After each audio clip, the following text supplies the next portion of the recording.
Et action! Bonne année les amis et bienvenue dans Moteur. On parlera cinéma ce mois-ci avec les critiques de films, un classement des 12 meilleurs films de l'année passée, donc 2015, et on finira avec les sorties à venir du mois de février.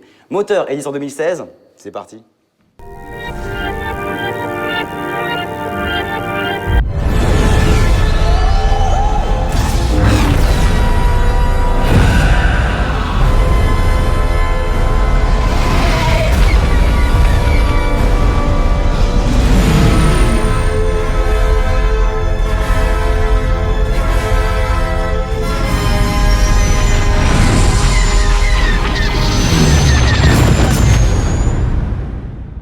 Chewie, we're home.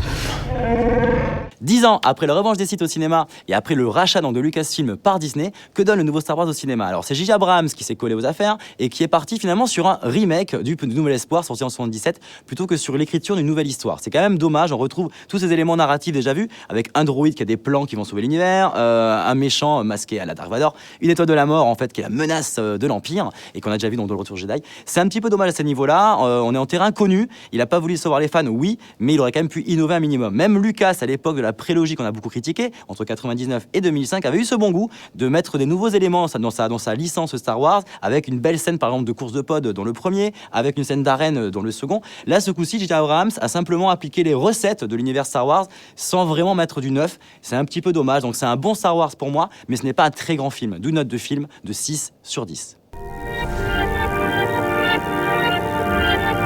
Le Voyage d'Arlo, c'est le dernier film des studios Pixar. Alors on espérait un film de qualité vu les films précédents du studio. Hélas, on est devant leur pire film en 20 ans d'existence du studio, pire que Cars 2, pire que Monstre Academy ou même que Rebelle. Alors le film est intéressant juste dans son idée principale avec cette anachronie où les dinosaures deviennent l'espèce dominante. Il y a une très belle scène au début où l'astéroïde ne heurte pas la Terre et ne change pas le cours de l'histoire. Mis à part ça, le film est assez ennuyeux, assez plat, sans humour. Il est vraiment destiné qu'aux tout petits, donc n'y allez que si vous avez moins de 8 ans ou 10 ans.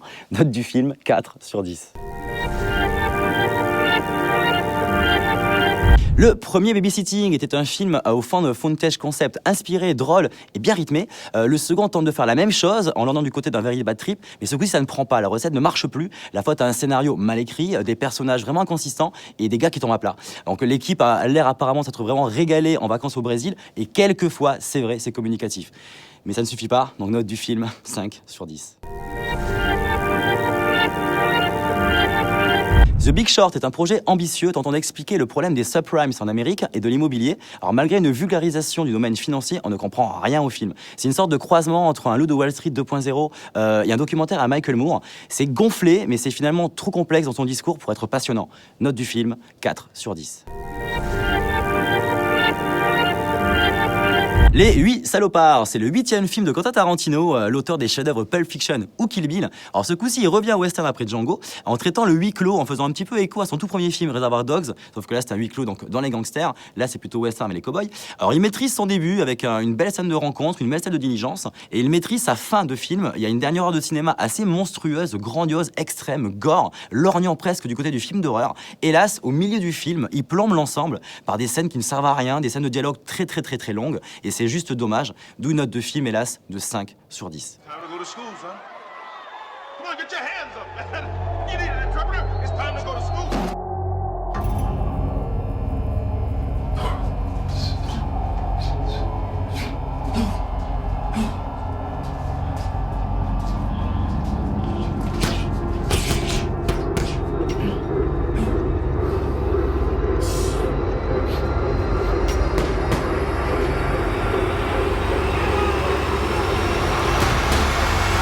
Le film du mois, c'est Creed, un spin-off de la saga donc des Rocky. Il fallait oser, c'était quand même assez ambitieux et assez couillu de partir sur un nouveau volet donc de la franchise Rocky. Ça pouvait être un peu casse-gueule, un peu un produit calibré mais sans âme. Eh ben il n'en est rien. C'est la vraie belle surprise de début d'année. Creed est un film diablement réussi. On retrouve Stallone au top de sa forme. Il joue de mieux en mieux de film en film. Il est hyper touchant et humain dans ce personnage de Rocky. Je pense qu'il mérite l'Oscar pour sa prestation dans son meilleur second rôle. L'acteur principal donc c'est Michael B. Jordan qui livre une très belle prestation également également dans le rôle de Creed, du fils d'Apollo Creed. Il est pareil, très humain, très touchant. Tout son parcours initiatique, toutes ses scènes d'entraînement, son ambition dévorante pour aller au sommet donc, dans le monde de la boxe, ses relations avec sa petite amie ou avec Rocky, tout marche bien, tout tombe juste, tout est bien écrit. C'est un plaisir de cinéma, c'est du vrai bon cinéma américain, mais vraiment dans le bon sens du terme, avec un côté épique, des belles musiques, une belle narration. C'est génial. Moi, j'ai pris vraiment un grand plaisir. Donc, allez voir Creed au cinéma. Note du film 8/10. Votre bilan cinéma de l'année 2015 vient un petit classement de mes 12 films préférés. Alors ils sont pratiquement tous disponibles maintenant en DVD, donc l'occasion de vous rattraper si vous l'avez raté en salle. Alors en numéro 12, moi je mets le film The Lobster, un film d'auteur très intéressant. En numéro 11, le film Youth, le dernier film de Paolo Sorrentino, cinéaste italien, comble diablement réussi et vraiment très original. En numéro 10, le film Ex Machina, un film fantastique qui a marqué l'année 2015. En numéro 9, il y a le film Nouveau Héros, c'est le nouveau film des studios Disney qui est supérieur en qualité au dernier Pixar, je trouve. En numéro 8, vous avez le Mission Impossible numéro 5, l'un des meilleurs de la franchise avec un Tom Cruise au top de sa forme. En numéro 7, le film Beast of No Nation avec des enfants soldats africains, c'est puissant et diablement bien réalisé également. En numéro 6, j'adore le film, moi, Kingsman, c'est un petit plaisir coupable de cinéma, une parodie un peu des films d'espionnage, mais outrancier mais réussi. Numéro 5, Les Nouveaux Sauvages, une belle surprise, un film qu'on n'a pas vu venir, un film en fait argentin, produit par Almodovar, c'est un film à sketch, mais c'est très drôle. Numéro 4, une prouesse cinéma, c'est le film Victoria, c'est un plan séquence de 2h15, film allemand assez intéressant. Et le top 3, on y arrive, donc le top 3, donc le podium. En numéro 3, moi j'ai adoré le film Seafog, le film coréen, on a déjà parlé dans Moteur, c'est vraiment réussi, c'est à voir en DVD si vous l'avez raté. Numéro 2, le film à Oscar, The Birdman, le film avec Michael Keaton dans un rôle exceptionnel, réalisé par Alejandro Iñárritu, c'est du grand cinéma. Et le numéro 1, voilà, mon coup de cœur, ma claque cinéma, c'est bien sûr le Mad Max, le dernier George Miller, qui est voilà, une claque de cinéma, un film simpliste dans l'histoire, mais tellement puissant visuellement que c'est voilà, c'est la claque cinéma pour moi de 2015. Bon nombre de films vont sortir en salle au mois de février. Parmi toutes ces sorties, donc à la rédaction de Moteur, on a fait une petite sélection des films que l'on attend le plus, que l'on espère bons. Donc voici donc les sorties cinéma pour février 2016.